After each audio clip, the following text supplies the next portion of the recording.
My dearest brothers and sisters, this is Tunia speaking. I love you so very much. As you might have noticed, many people evaluate information based on whether it's beneficial for them and whether it makes them feel good on an emotional or egoic level. If it makes them feel good or if it's beneficial for them to believe, they often accept the information as true. If the information makes them feel bad or is inconvenient or harmful for them to believe, they often reject the information, regardless of whether it's actually true or not. In particular, people tend to not be aware of things that make them feel bad or feel not in control or that are inconvenient for them. Instead, people tend to suppress or deny or ignore things that make them feel bad or feel not in control or that are inconvenient for them. From a strictly biological perspective, this is actually quite useful. Biology just cares about reproduction, and on Earth it actually makes dating and relationships more difficult if you're quite self-aware. To give one example of this, a man who has suppressed his youth trauma will actually have an easier time being in a relationship with the average woman than a man who is actively working through said trauma, and is regularly crying and being anxious as a result. Now, yes, a woman will prefer the man who has completely worked through his trauma, but a man who is in the present regularly crying and being anxious isn't very sexy to the average woman, unless he has a huge amount of other positive traits. She might respect him, she might think he's doing the right thing in working through his old pain, but that doesn't mean she wants to have sex with him. But of course, if the man is consciously aware of the fact that he is suppressing his youth trauma, then he may feel awkward or bad about that, and the woman will see that he's hiding or suppressing something. Or he will feel the urge to go heal. Both may very well lead to the man losing access to sex, which is what biology primarily cares about. So what's actually optimal from a biological perspective is for the man to not just suppress his trauma and youth pain, but also to not even be aware that he has trauma or youth pain. That way, he's not repelling his girlfriend by crying, and he's also not making her suspicious by being conscious of the fact that he's suppressing his youth trauma. This is why men often suppress their pain and are quite ignorant of their inner processes, that stops his girlfriend or wife from either stopping having sex with him or dumping him. Actually working through trauma or youth pain takes years, and usually by the time that process is done, the woman has long ago left him. Now, what happens somewhat regularly in the spiritual community is that a youngish woman will start a relationship with a man who has suppressed his pain. They'll have children. But then once the woman is 40 or 50 or so and more spiritually mature, she will stop being attracted to the man because she can now see that he is clearly suppressing something. He might still say he's fine, and perhaps genuinely believe it, but now she can see through that. And so the relationship may fall apart. But, well, what was the guy supposed to do? There isn't really a venue or time in a man's life where he can safely heal from his trauma or youth pain, without being dumped by his girlfriend, and so most men just don't. Men often suppress their pain so deeply that they stop even being consciously aware of the fact that they have suppressed their pain. I don't blame men for this choice, it's an awful and unfair situation that they're in. Suppress your pain or quite possibly get left by the woman you love. Both are awful choices. Yes, some women genuinely will support a man who is going through such a healing process. However, most women won't, including most spiritual women. Some women who think they will support a man in such a situation, actually won't if this situation really happens, although her conscious mind may come up with some pretty rationalization for why she's no longer attracted to him. She may respect the man for going through an intense healing process and being anxious and crying. She may think he's doing the right thing. But that doesn't mean that she will want to keep being his girlfriend or want to keep having sex with him. Her mind might say yes, but her biology will probably say no to an anxious or crying man. In such a case, the woman likely follows her biology, and her mind goes along with that and conjures up some pretty sounding rationalization. So, this is an example of the point I made earlier, which was that people tend to not be aware of things that make them feel bad or not in control or that are inconvenient for them.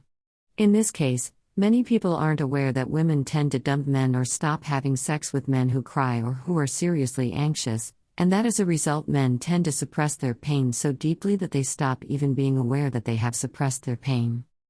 If people were aware of this, it could make them feel bad and it could sabotage their biological imperative. In other words, if a man was aware of this pattern, he might stop suppressing his pain, but then he may not get to reproduce. If a woman was aware of this, she might decide to ignore her biology and reproduce with a weaker, crying man, but then her children might starve to death or get murdered by bandits because her husband couldn't provide for them or protect them, because that's how the situation was for most of history. Really, for both men and women, it's more biologically beneficial to just be unaware. This is also why many Earth humans don't understand romantic and sexual attraction in general. The truth about it doesn't make them feel good. Being ignorant about it may be more beneficial from a biological, just reproduce with a high-quality partner perspective. Attraction is much more biological and ruthless than the pretty stories that people like to tell themselves of true love and soulmates and people falling in love with good, virtuous people. I'm not saying that soulmates don't exist, but I am saying that most often people are attracted to each other for pretty basic and often harsh biological reasons. Attraction is actually pretty straightforward. I can explain it in this one message. So, let's get to it. This message will be about how attraction works for the average heterosexual person. Attraction won't work like this for everyone, not even for all heterosexual people. People are different. Furthermore, people who do a lot of self-reflection and personal work and introspection may stop feeling the kind of biological attraction I describe here and may start feeling attracted to higher consciousness people. That said, don't be too quick to think you're above all of this. For most people receiving this message, the following will at least be partially true. With that out of the way, here is how attraction works. Section: Attraction due to psychological, societal, religious, or economic factors.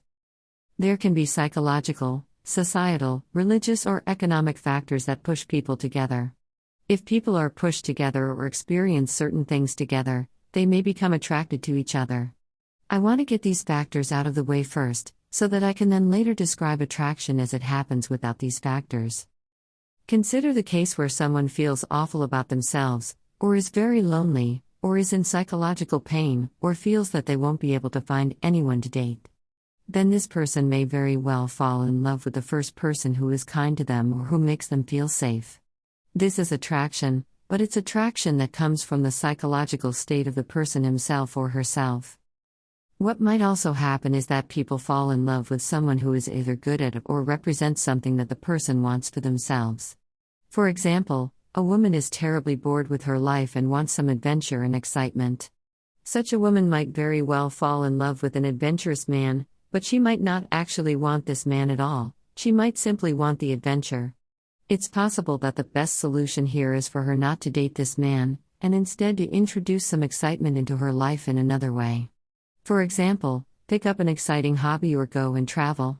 Similarly, a very insecure person might be attracted to a confident person, but perhaps what she wants is confidence and not really the confident person himself. Let's look at another factor that can cause attraction. A man who hasn't received enough love from his mother might subconsciously be attracted to a partner who can fill the hole in his heart and who can act as a pseudo-mother. I understand that some women get annoyed at this, saying that she's not his mother. That's true. I understand the frustration, and obviously no one should be forced to date someone they don't want to. I do also have compassion for these men, however, because it's not their fault that their mother didn't show them enough love. Unfortunately, a lot of mothers are in resistance to masculinity, or even to boys and men themselves. And that can hurt their sons, sometimes quite deeply. A mother who views masculinity as bad might also think that she's doing a good thing by raising her son to not be particularly masculine, but the problem when those men grow up is that women often aren't attracted to these non-masculine men. Now some women will disagree with this. However, most women are attracted to masculine men if you use a sensible definition of the word masculine. Some people have defined the word masculine to basically only include negative traits, and have filed all the positive things about masculinity under the category of both genders can do this. And true, women can have masculine energy qualities too, but these are still masculine energy qualities. It's just that all women have some masculine energy too, just like all men have some feminine energy. It's like how empathy is related to feminine energy, but that doesn't mean that men can't empathize. And despite men being able to empathize, empathy is still related to feminine energy. It wouldn't be good to define femininity as basically only bad traits and to file all good things related to femininity under the category of both genders can do this. Similarly, we also shouldn't define masculinity as only bad things and file all good things related to masculinity under the category of both genders can do this. Yes, both genders can do it, but that just means that both genders have access to both male and female energy. So if you use a sensible definition for the word masculine, then women are attracted to masculine men. Which also means that it's good for boys to be raised by mothers who value masculinity, or who at least don't teach their sons to not be masculine.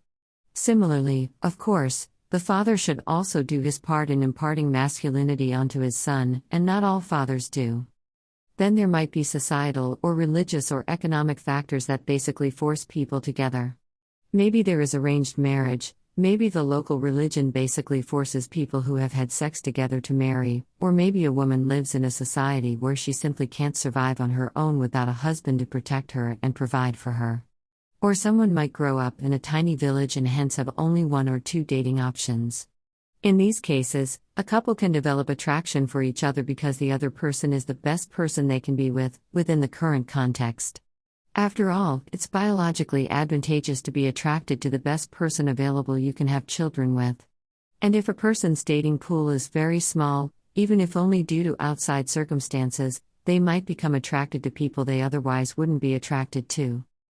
Alright, so if there are certain psychological or societal or religious or economic factors in place, then people might develop attractions that they otherwise wouldn't.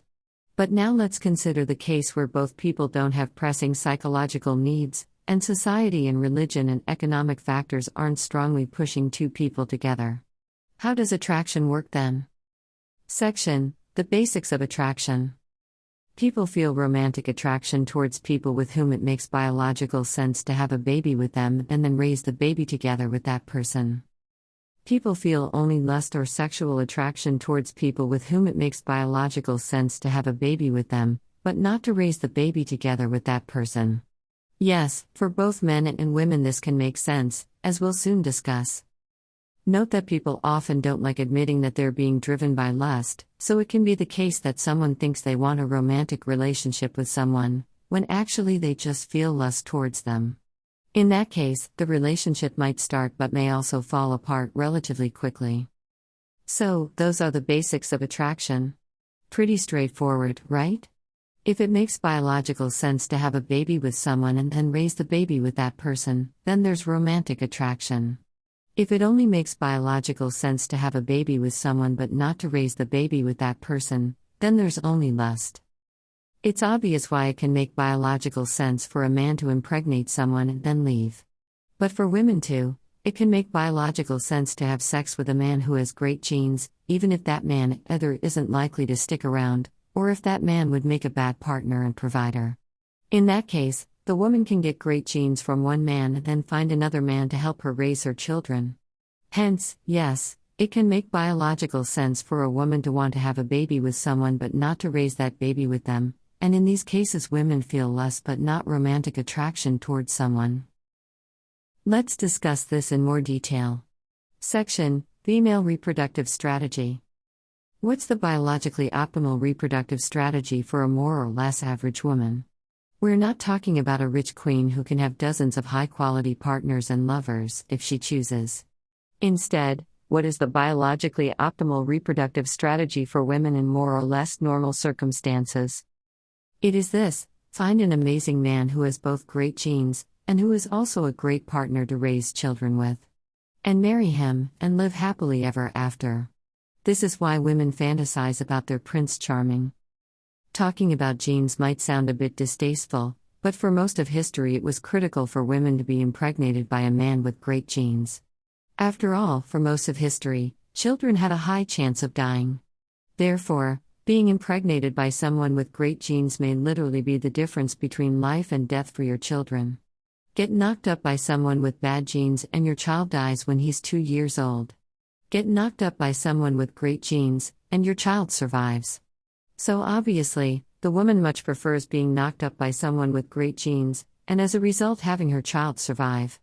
Yes, this is harsh, but this is also what life was like for most of Earth's history, and that's what attraction is based on.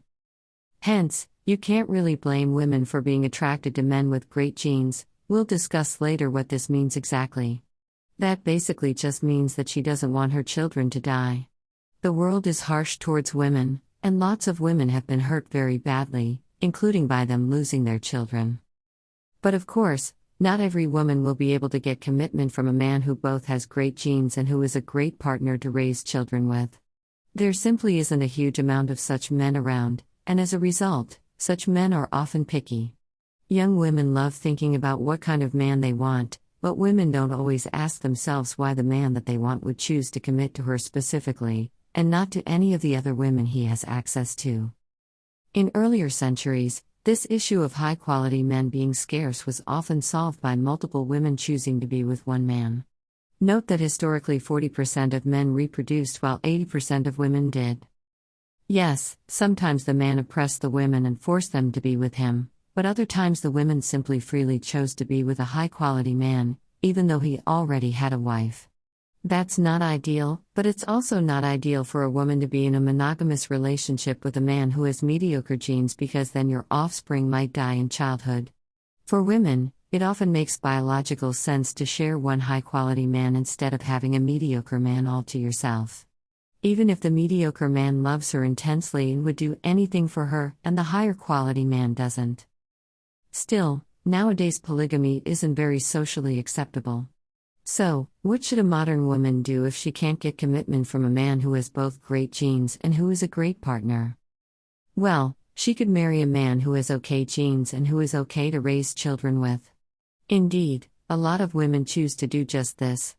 But if she does this, her children might still die when they're 2 years old. Alternatively, she could marry a man with great genes, who isn't a great partner. But unfortunately, that might lead to him drinking or gambling away all the money, or it might lead to him abusing her. That isn't a good outcome. In previous centuries, the woman could literally get murdered this way, or she or her children might starve to death if her husband was a bad partner.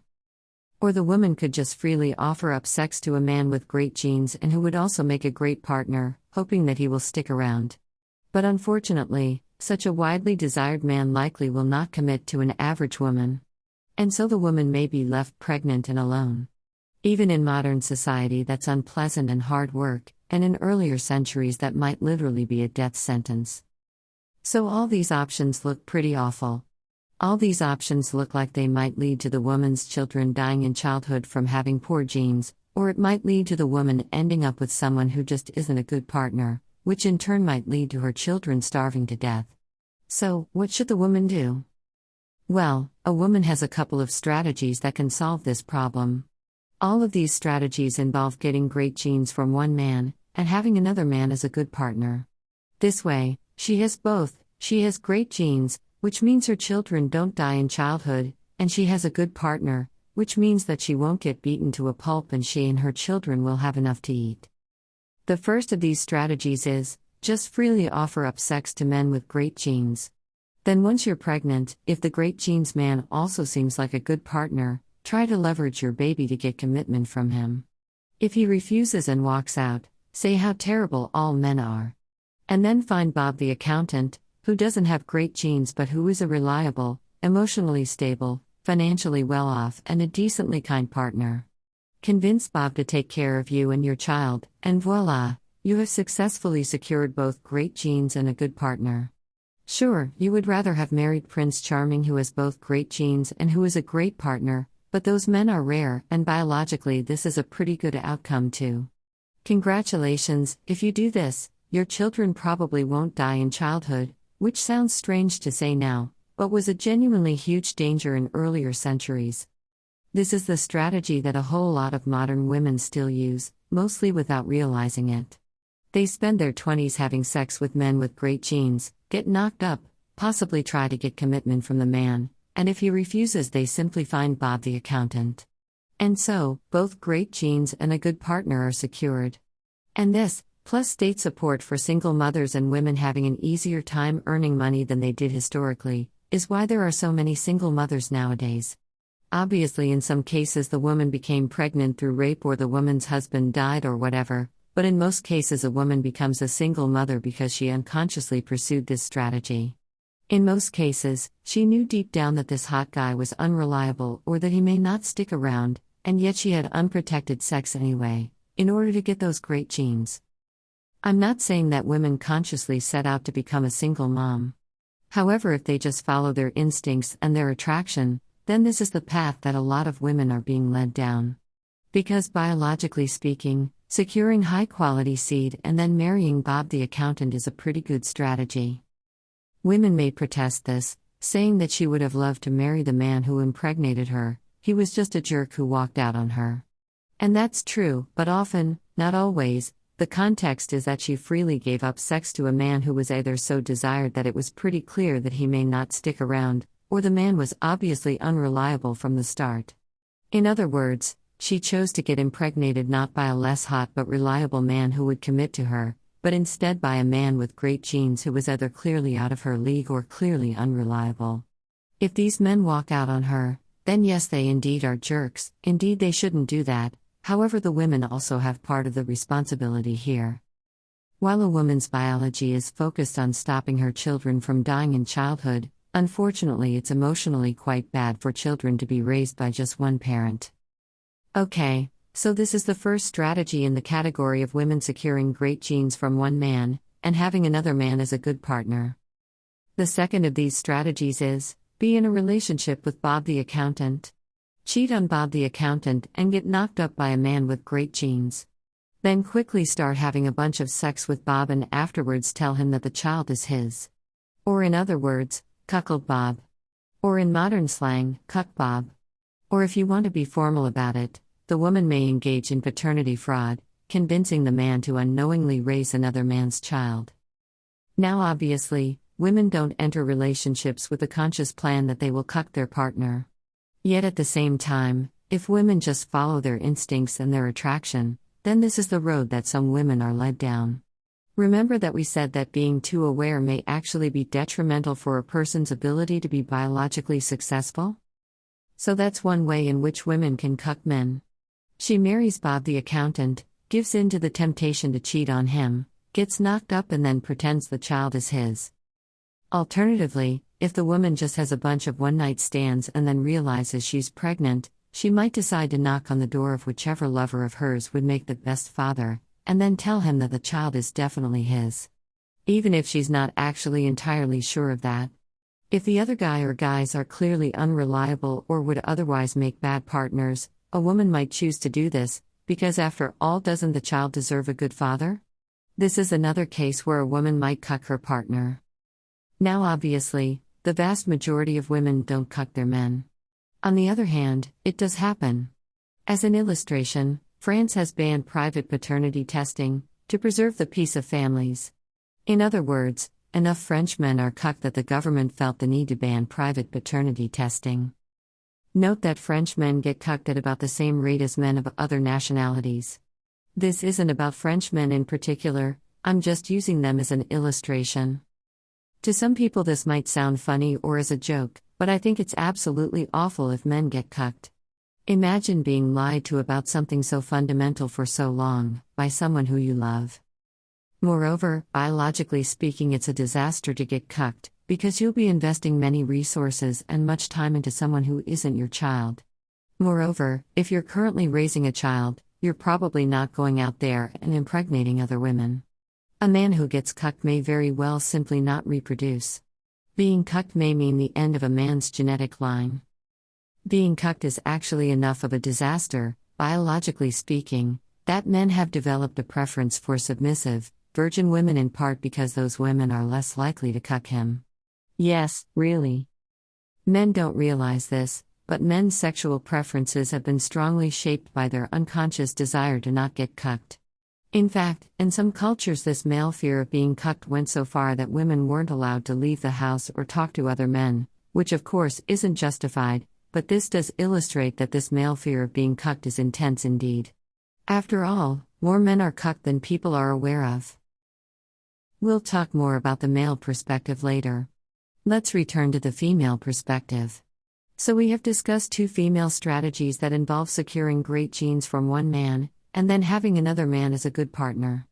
The first of these strategies was, spend your 20s on Tinder, get knocked up by someone with great genes, and then as a single mom convince Bob the accountant to help you raise another man's child.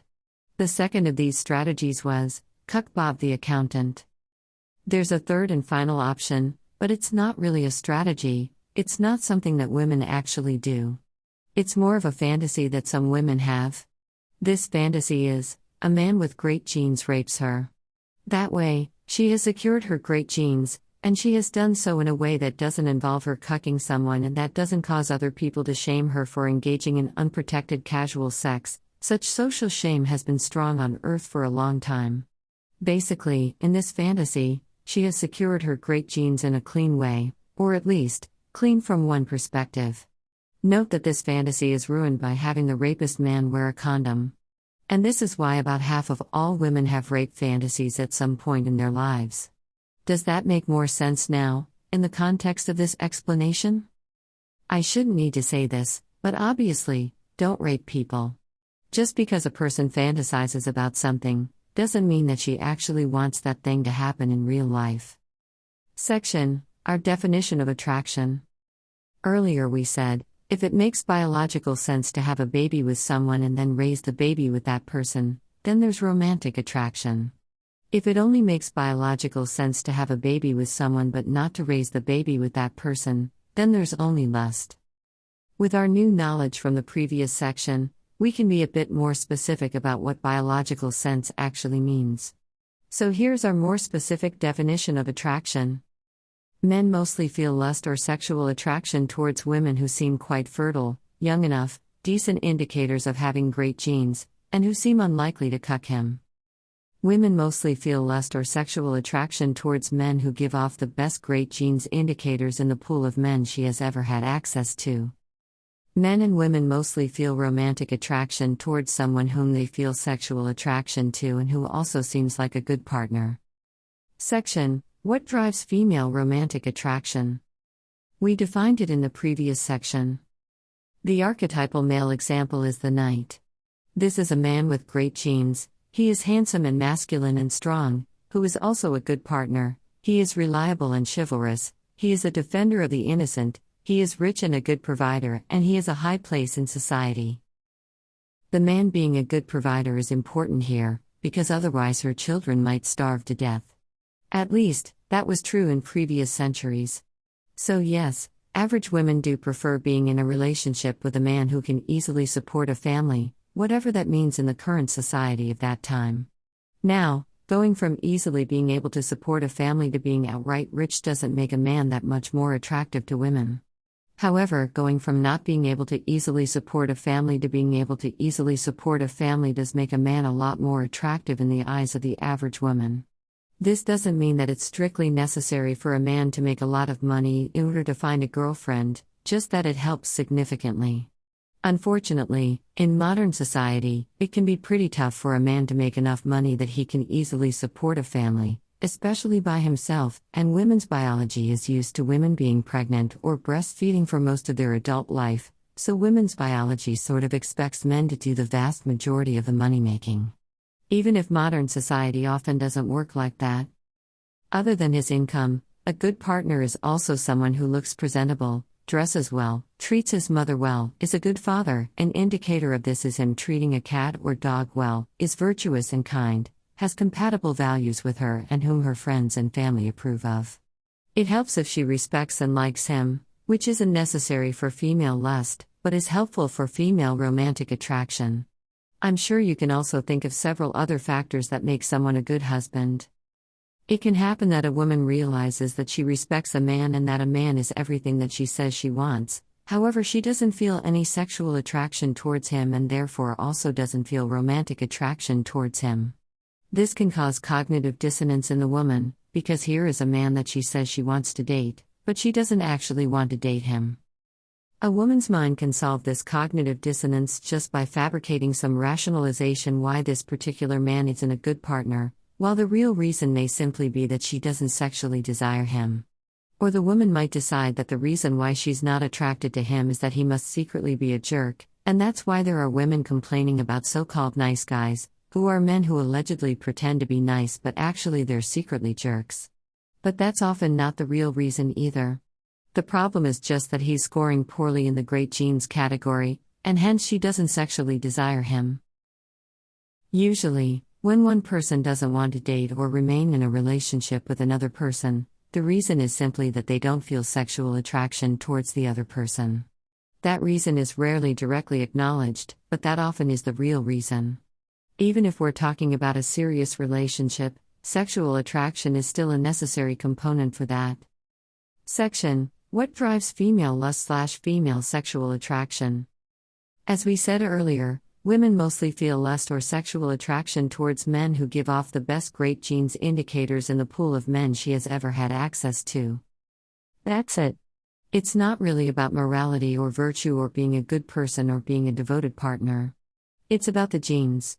And again, while harsh, this is what can make the difference between her offspring dying in childhood or her offspring growing up and thriving.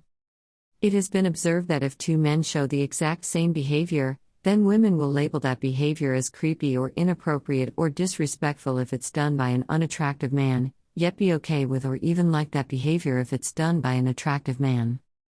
For example, if an unattractive man touches her arm without asking for consent, she will likely tell him that he shouldn't touch women without asking for consent. Meanwhile, if she is touched by someone whom she considers to be attractive, then she will probably like it. Theoretically, a woman should in that situation also tell him that he shouldn't touch her, because that's the rule that's communicated to men, but in such a situation, women usually don't say that. Men are told all these rules for how they should behave, but in reality there's one set of rules for how women want unattractive men to behave, and another set of rules for how women want attractive men to behave. Which leads to all kinds of confusion in men, because they are never told that there are actually two sets of rules and not just one. After all, if an attractive man is direct, forward and physical to a reasonable degree, then women often like that. If women fantasize about men, then that man isn't asking her for consent to touch her arm. In fact, if you read women's romance novels, the man often behaves in all kinds of creepy and stalking and controlling ways, but because he's a billionaire with a six-pack, or an attractive immortal vampire, suddenly that normally inappropriate and normally creepy behavior is now actively hot. If an unattractive man is direct, forward and physical, then that behavior may get labeled as creepy, because the man himself isn't registered as potential source of great gene seed but is instead registered as potential danger. Women like it when potential sources of great gene seed are being forward and direct, but don't like it when potential dangers are being forward and direct. This is also why women are often very warm and empathetic and caring and nurturing towards hot men, because those men are potential sources of great gene seed, while being possibly cold and indifferent and callous towards unattractive men, because those men are potential sources of danger.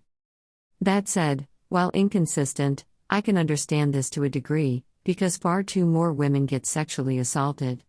Which leads to women formulating rules for how men should behave, in an attempt to keep themselves safe.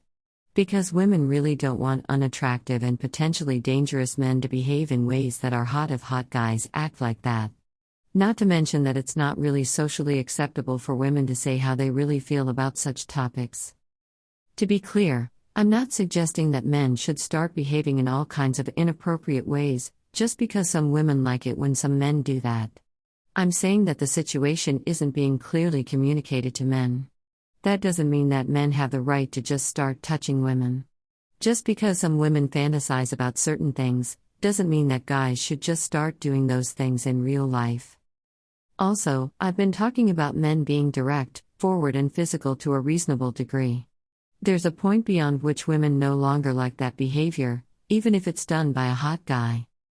On the other hand, if a woman is purely trying to secure great genes and is not trying to find a good partner, she may be willing to look past pretty much anything if that means being able to secure those great genes. See the links in the description box, just below the video. Section: What are indicators of a man having great genes? Obviously, women can't directly perceive genes. They can only look for indicators of great genes.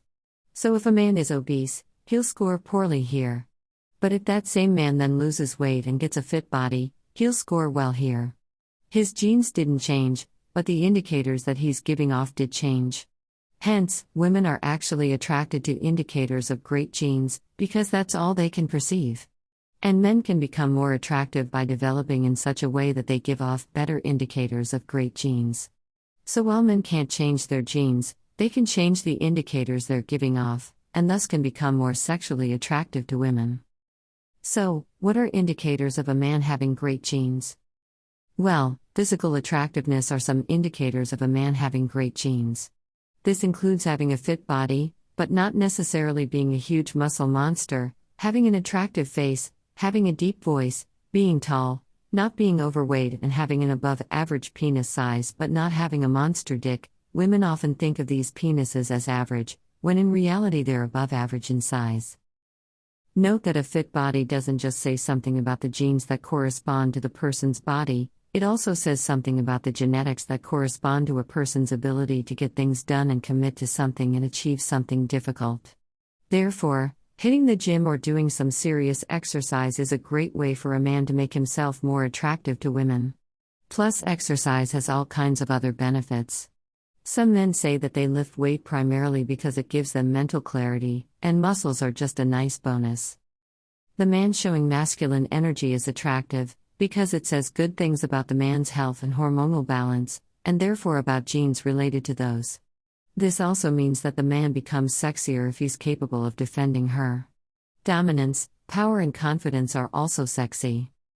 Women are also attracted to indicators that the man has the kind of intelligence with which he can do things or with which he can be successful in society. It's not about raw IQ, a math nerd who can't talk to people isn't particularly sexy. However, what is attractive is someone who can fix things around the house. Or someone who can start a successful business. Artists and musicians and good cooks are also attractive, because creativity is strongly tied to intelligence. Being well-read and cultured and good at conversation and being smooth and being funny are all linked to intelligence, and thus say something good about the man's genes. It's attractive when a man is rich or successful or high status or driven or slightly unsatisfied with his current situation.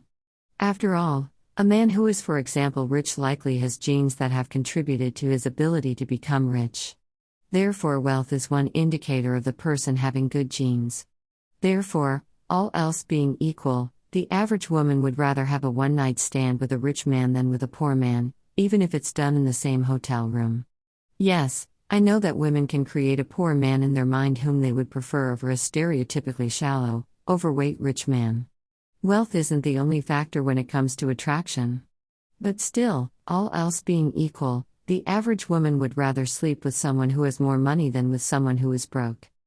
What's also important is that the man is emotionally stable.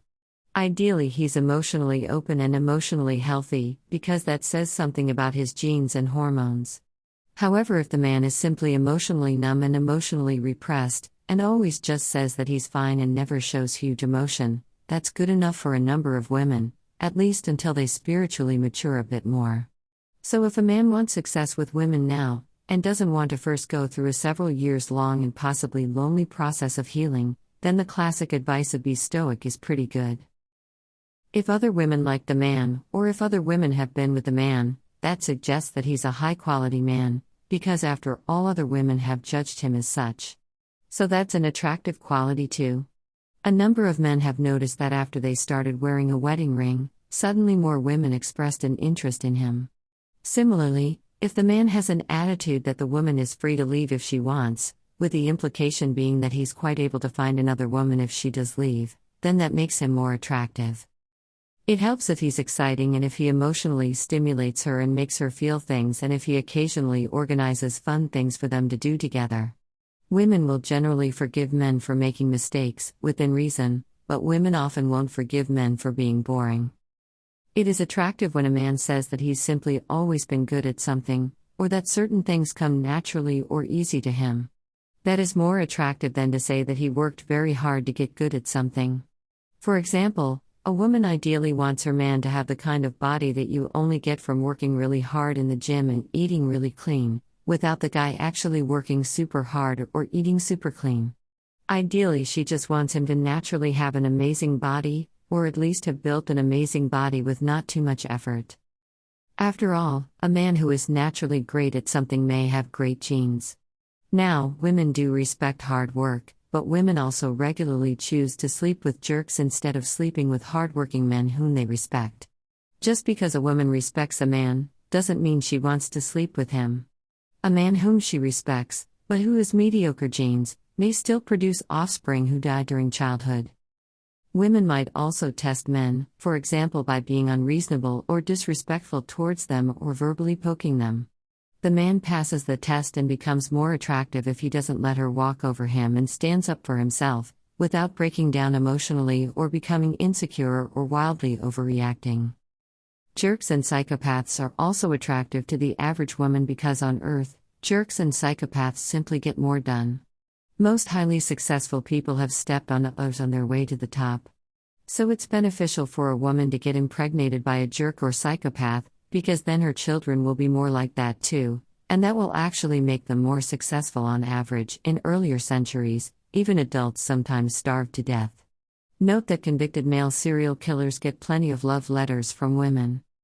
In fact, if you factory craft a man to awaken the maximal amount of lust possible in the average woman, then he's probably a psychopath.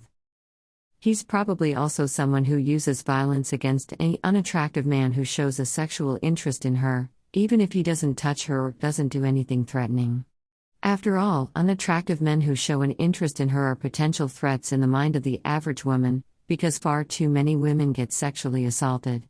Hence her boyfriend using violence is protecting her, and thus that registers as hot in her reptile brain, even if objectively speaking violence isn't warranted there. Her rational mind doesn't want her boyfriend to use violence in those situations, but her reptile brain does. Now if you give the average woman the choice to marry either a psychopath or an attractive good man, then many women will have enough sense to marry the attractive good man, and she will be genuinely sexually attracted to him. Still, the man in the world who is most capable of awakening lust in women is probably not a very good person. After all, lust just cares about securing good genes, and some psychopathy and some capability of violence in your offspring means that your children are more successful and therefore more likely to survive. Yes, it's a harsh world out there. And those are the indicators of a man having great genes, which is what drives female lust. Remember that female lust or female sexual attraction is one necessary component of female romantic attraction. So men, even if you want a serious relationship with a woman, take a look at the previous list. If you're a good partner, but you don't score highly in the great genes category, then you may get friend-zoned. Or if the relationship starts, the sex may dry up after a certain period of time. Section: Female Sex Drive. What's actually natural is for the average woman to want more sex than the average man, and for the woman to keep wanting sex multiple times per week until she's basically so old or sick that she can barely move anymore.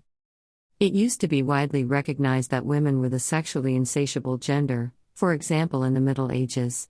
This modern idea is just wrong that it's natural for women to not want a lot of sex, especially a couple of years into the marriage.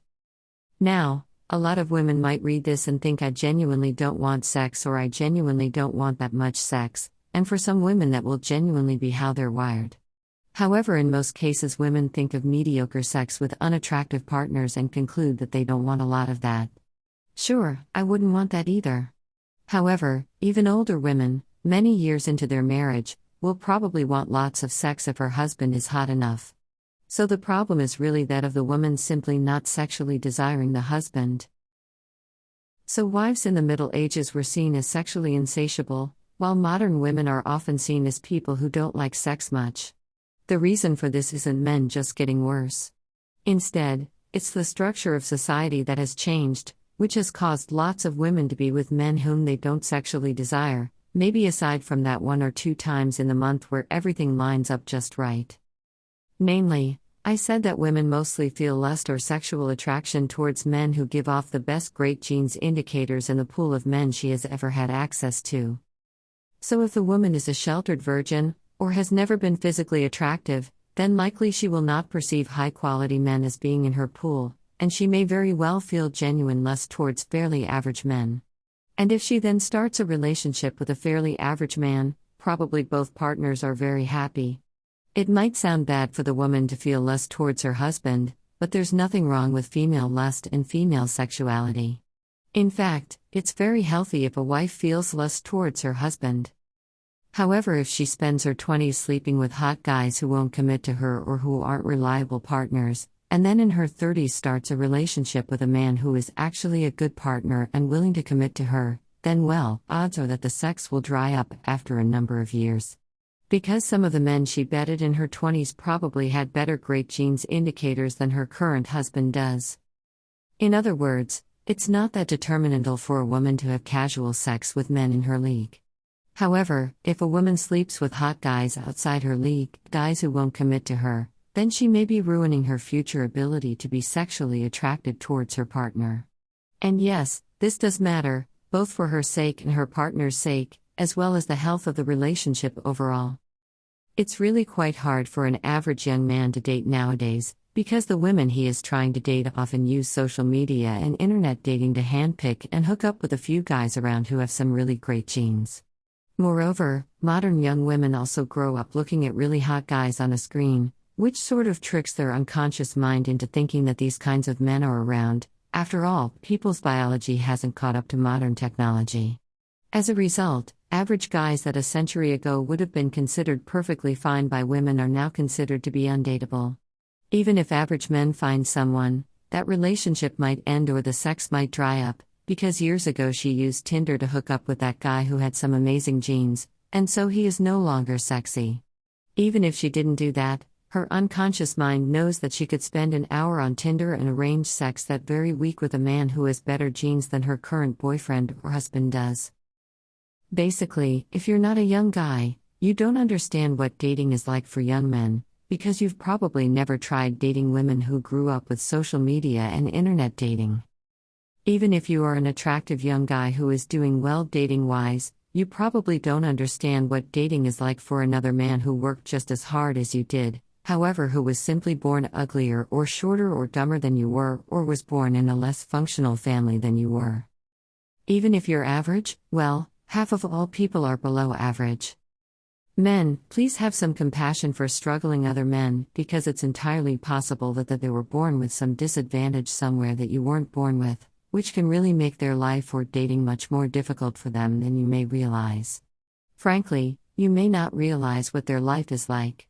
Now, men love to ascribe their success to their hard work or to their smart choices or to their great skills or whatever, and certainly those are factors. However, usually it's also a factor that the man was simply born with pretty good looks or a pretty good brain or into a functional family, and not all men were. This is why attractive men sometimes give absolutely useless advice to other men, such as, just talk to people or just be yourself or learn game or my secret is that I treat women as human beings. While these bits of advice aren't necessarily wrong, they also don't allow an average young guy to attract a woman. Basically, the life of a guy with great genes is just that women are automatically attracted to him, so long as he occasionally talks to people and doesn't do anything crazy. If he then additionally gets his life somewhat in order, great, he can easily find a girlfriend. Well, good for him. But if a guy who gives off indicators of poor genes does the exact same things, he may have zero luck with women. It's basically an entirely different dating world out there for men who are and for men who aren't attractive. Section: So, what can a man do in terms of dating? If you want sex, maximize your indicators of having great genes, as described above. You can't negotiate desire. So if you want more sex, pick something from that list and start working on it, whether that's losing weight and hitting the gym, probably the quickest option for the average guy, or finding a better job or learning to play an instrument or learning to cook or whatever. If you want a good relationship, make sure you score decently well in both the categories of having great genes and being a good partner. You don't need to be a top scorer in either category, but you need to score decently well in both. If you don't show indicators of having great genes, then the woman may friend-zone you or dump you or stop sleeping with you. If you don't show that you can be a good partner, which includes showing that you can comfortably support a family, then women may be happy to sleep with you, but you may struggle to find a conventionally desirable woman to have a stable relationship with. And yes, a stable relationship will ultimately make you happier than a bunch of casual sex will. If there's a relationship issue that's really concrete and straightforward to solve, well, great. Solve it. In this case, the woman may simply make a reasonable request that you do something, and then you do it, and the problem is solved. Good. If there's a relationship issue that seems a bit more vague, or if your partner isn't being reasonable, or it seems like your partner is making a huge deal out of something that really isn't that big of an issue, then most often the problem is that she simply doesn't desire you enough. Even if it doesn't seem that this is the problem, often this actually is the problem. The solution is to improve your indicators of having great genes. Men often try to solve vague relationship issues through doing more things for her, or taking on more housework, or being more emotionally open, or buying her something, or giving her a few massages. This can give you points in the good partner category, but it won't help in the great genes category, and can even cost you points there if you're doing more for her than she's doing for you. A woman doesn't inherently lose attraction to a man who does something for her, but she may lose attraction to you if you do more for her than she does for you. Focus too much on pleasing or helping her, while not hitting the gym, and you may end up in a situation where the woman respects you but doesn't want to sleep with you. However, less often the problem can be that you're not scoring highly enough in the category of is a good, devoted partner. The solution here can be to get a better job. Or it can be to prove that you're devoted to her, i.e., stop seeing other women, do something romantic, invest in her, arrange a fun trip together, or show in some other way that you're committed to her specifically. Don't listen to advice from older men, because they don't understand what it's like to date women who grew up with screens and social media and internet dating. Also, don't listen to advice from more successful or more handsome men, because compared to you, they're playing the dating game on easy mode. Definitely don't listen to the typical female advice, because it presupposes attraction. If a typical woman says that she wants an emotionally open man, what she means is that she wants an attractive man, ideally one who is also emotionally open. And how does a man become attractive? Look at the great genes list. When looking at the great genes list, don't compare yourself to some ideal man who has 5 or 10 of these indicators. Yes, such men exist, but average men have maybe 1 or 2 such indicators. That's who you're mostly competing with. So if you have a couple of these indicators, or if you can get a couple of these indicators, then you're doing decently well. The average man who you're competing with probably doesn't really have his things together. Don't underestimate yourself. For a large chunk of men, beating the average man is something that's within reach, possibly given some time and work. And you don't need a huge amount of these great genes indicators in order for some average women to be attracted to you. Different women prioritize different things in the great genes category. One woman might go for creative types, another might go for a guy with a fit body, another might go for an entrepreneur. This leads to women saying that women have a varied taste, and every man can find some woman who matches well with him. And it is true that you can certainly find your own particular way to become attractive to women. However, what is also true is that just about all women prefer a man with a handsome face. They prefer a man who is a bit taller than her. They prefer a man who isn't suffering from anxiety. They prefer a man who is confident and capable. They prefer a man who has his own place and has his finances in order, etc.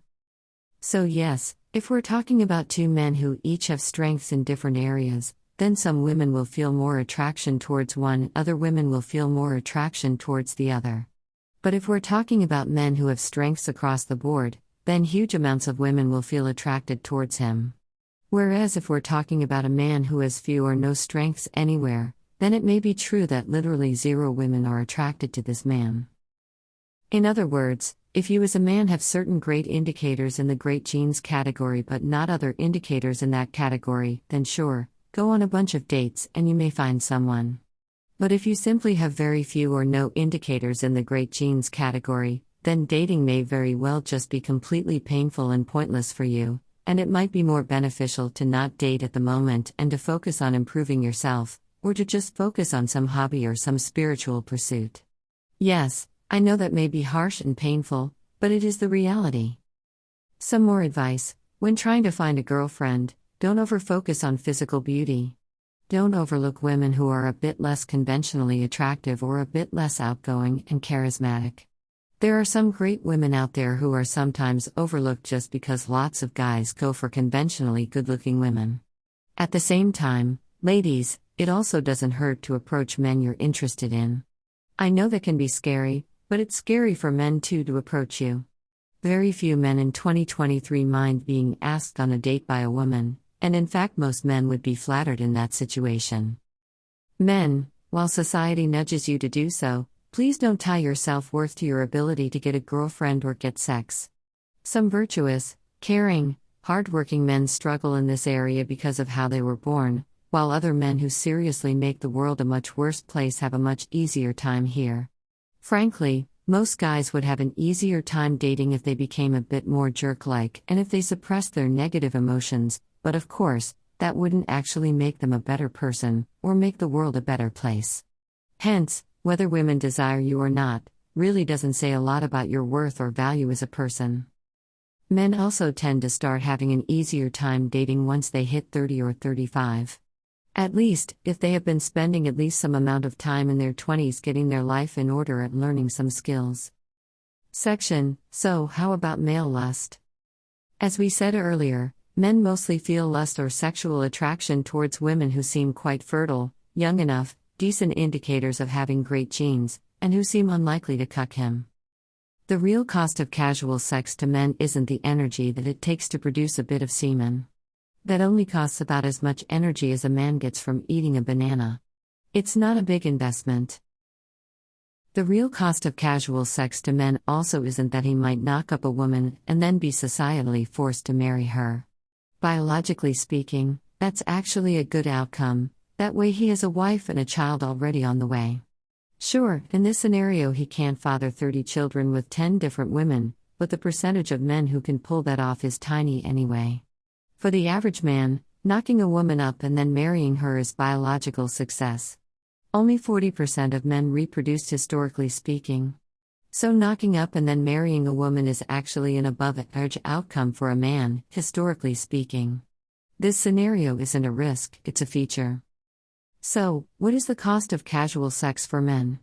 Some single men will turn down casual sex from some women. What is the biological reason for them doing that? To answer that, let's consider a question that initially might seem puzzling.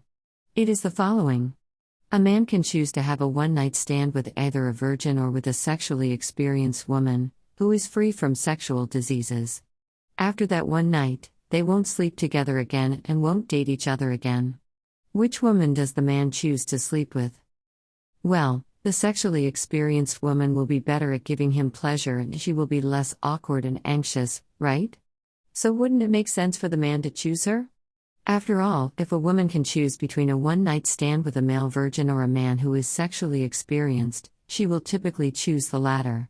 Which makes sense, because indeed a sexually experienced person will be better in bed.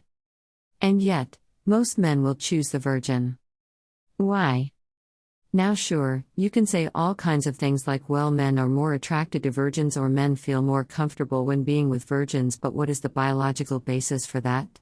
Why are men more attracted to the female virgin? It's because the real biological risk of casual sex to men is that the woman may turn up a month later and say that she's pregnant with his child, while actually being pregnant with another man's child. In other words, the risk of casual sex to men is that he might get cucked. And again, while this is often joked about on Earth, I think it's tragic and completely unjustified when men get cucked. So, in other words, men feel lust towards quite fertile-looking women who also score pretty well in the category of is unlikely to cuck him. The following are indicators for men that a woman is unlikely to cuck him.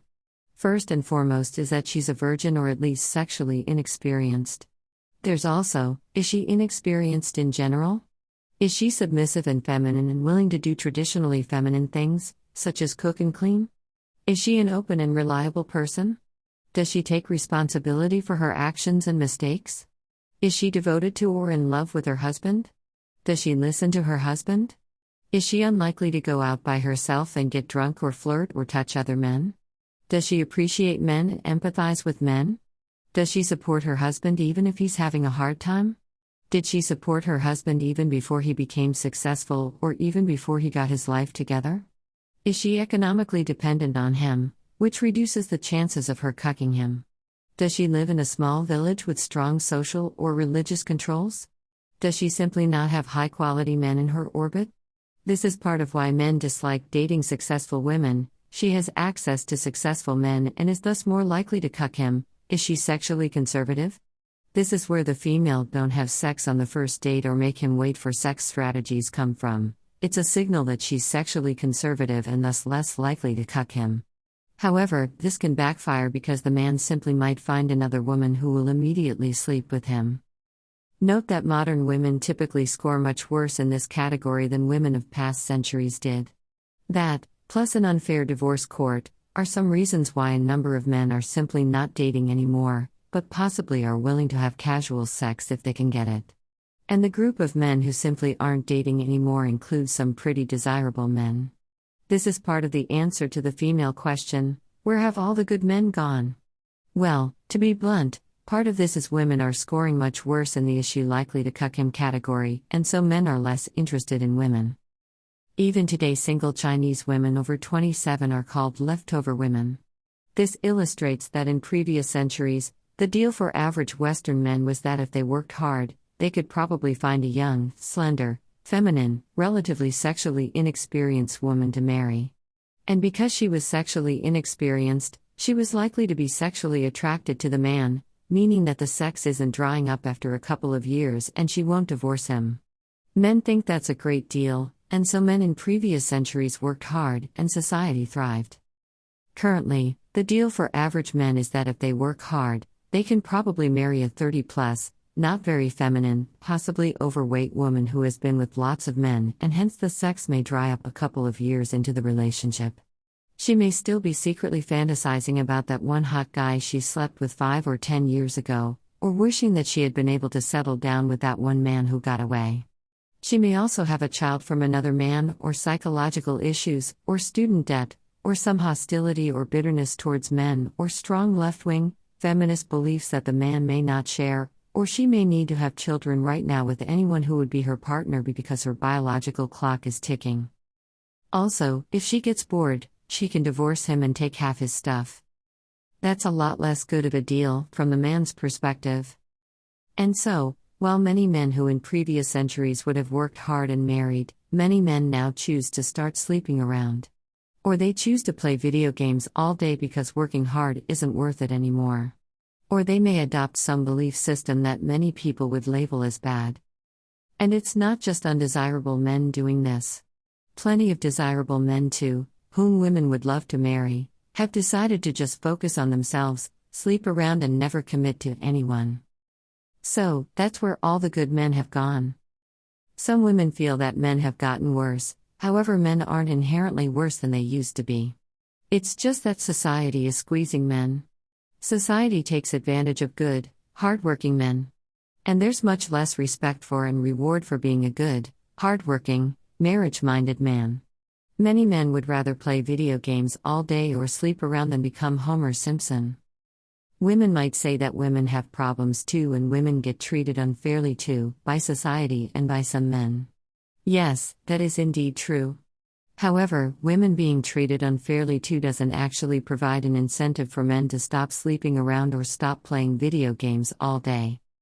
Now yes, it is true that there are 20-something men out there who find an amazing woman and they live happily ever after. However, in 2023 that's not what usually happens. 60% of young men are single, compared to only about 30% of young women, because they can date older men or share one high-quality man with multiple women. And the 40% of young men who are in a relationship aren't necessarily in a good, happy, healthy relationship that is going to last a long time. So basically, most young men are single, and there is only a small group of young men who are in happy, healthy relationships that are going to last a long time. Also, these average guys won't have much Tinder success, contrary to 20-something women. I know it didn't used to be as bad as what I'm describing. Unless you are an average single young man in 2023, it's really hard to wrap your head around just how hard dating has become for young men, in large part because the women they're trying to date grew up with social media and internet dating. Now, I'm not saying that dating, or life in general, is a picnic for people other than young men. It's not. However, dating has become so bad for average young men that many of them have just given up. And in turns, that severely damages society at large, thus indirectly hurting everyone. After all, young men are the workhorses of society. Or at least, they would be the workhorses of society if they felt that working hard was worth it. This is one, though not the only, reason why things are getting more expensive. Disengaged men means that fewer things are made, which means that money chases fewer products, which means that more money has to be spent to purchase a product. This isn't a matter of men were happy back when they oppressed women, and now they can't oppress women as much anymore, and that makes them sad. Women, too, were on average happier in the past than they are now.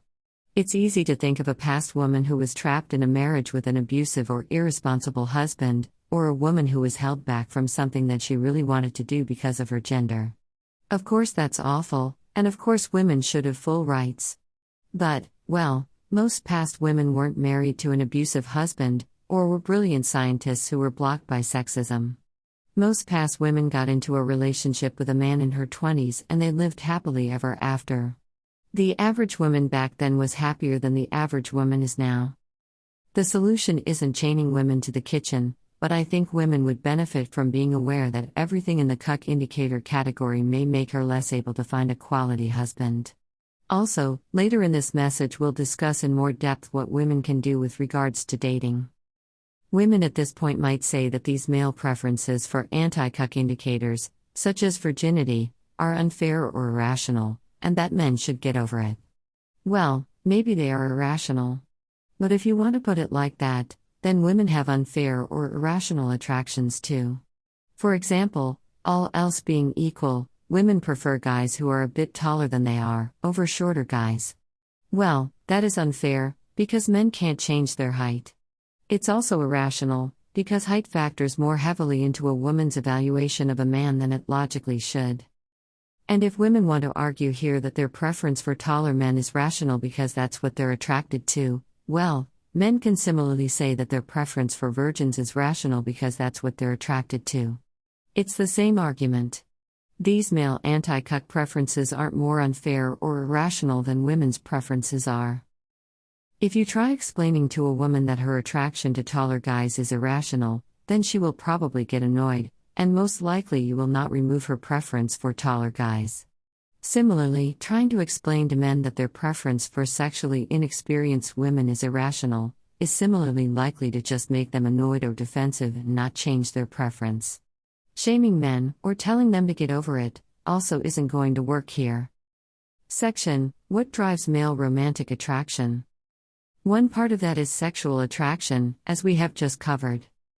The other half of it is that he thinks that she's a good partner. These are all the things you would expect. She's a good mother, she's kind and pleasant, she has the same values that he does, his friends and family approve of her, she can cook and take care of the house, etc. While men may be willing to overlook she might cuck me indicators for a one-night stand, men who have options are quite unlikely to overlook bad she might cuck me indicators when evaluating a woman for a serious relationship.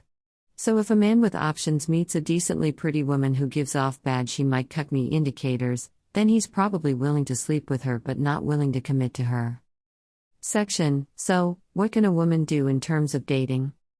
Well, if she wants to find a man, make yourself look as pretty as possible, thus signaling great genes, work on being a good partner and minimize the indicators that she might cuck her husband. Note that women already in some cases try to minimize indicators that she might cuck her husband. For example, women tend to seriously undercount and underreport how many sexual partners they have had. Of course, a woman's life belongs to her, and she has free will. It's still her choice. And I had a lot of casual sex myself and then found a great husband, so I'm not going to preach that women should never have casual sex. However, men do prefer dating women who have had fewer sexual partners. I think reality should be acknowledged, so that people can then make more informed decisions. Choose what you will, but ideally live in reality and make informed choices. Note that casual sex is especially damaging if women do it with a type of man who is out of their league, namely a man who will sleep with her but who won't commit to her. If a woman does that, it could damage her ability to have a satisfying sex life down the road with the type of man who actually is in her league, a man who will commit to her. Some married women are still secretly desiring that one really hot guy they slept with 5 or 10 years ago. If a woman finds herself complaining that men only want sex, or that men are completely unserious about relationships, then she may be trying to date out of her league, i.e., dating men who will sleep with her but won't commit to her. She may be trying to date men who think she's attractive enough to sleep with, but not high quality enough to give commitment to, possibly because she scores somewhat poorly in the cuck indicator category. Section: Some dating advice for both men and women.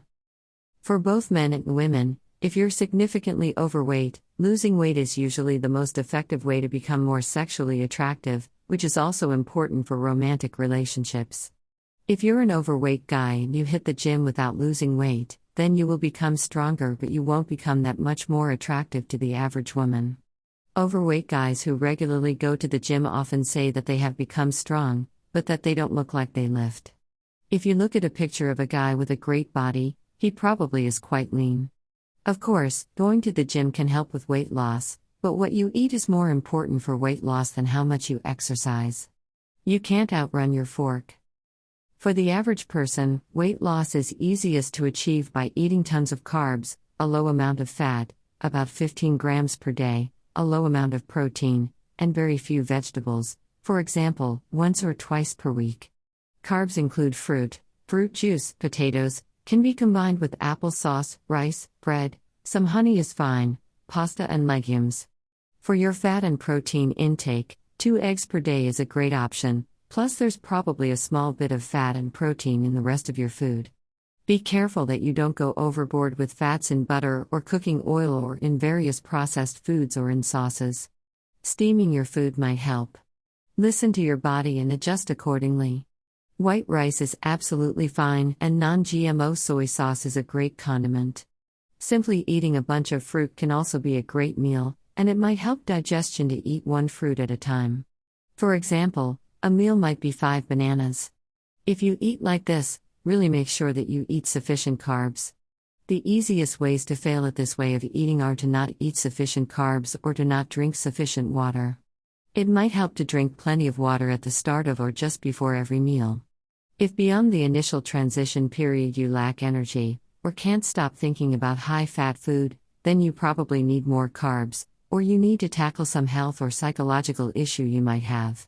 You might gain a bit of initial weight, but that's water weight and glycogen weight, and you'll start losing weight soon enough. Also, if you have a health condition, talk to your doctor first. For both men and women, keep in mind that for most of history people have been living together in small villages or small tribes, with strong social controls. That basically meant that if you could regularly see a person, there was a good chance that you could marry them, either because you were just the only single person in their age range, or because there can be an arranged marriage, or because you could convince that man to have sex with you and then he would be culturally forced to marry you.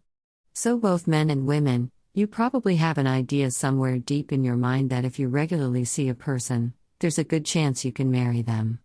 But of course, in the modern world, just because you can see a movie star on your screen, or see a super hot person's profile on Tinder or Facebook, doesn't mean that this person is actually a dating option for you.